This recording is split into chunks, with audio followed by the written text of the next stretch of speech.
KPU Kota Ambon deklarasi kampanye damai Pilkada 2024. Komisi Pemilihan Umum atau KPU Kota Ambon menggelar deklarasi kampanye kampanye damai Pilkada serentak tahun 2024 di Santika Hotel Premier Ambon, Selasa 24 September 2024.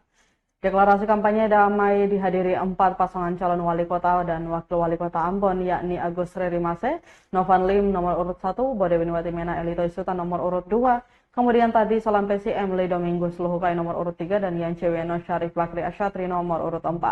Turut hadir Forkopimda Kota Ambon, anggota KPU dan Bawaslu Kota Ambon, perwakilan partai politik, tokoh masyarakat dan undangan lainnya.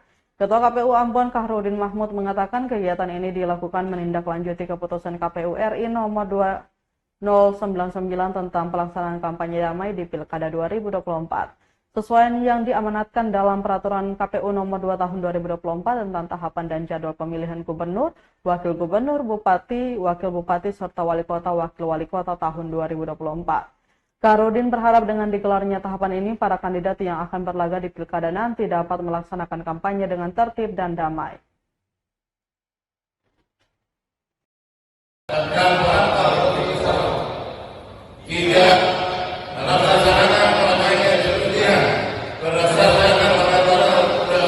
Download Tribun X sekarang, menghadirkan lokal menjadi Indonesia.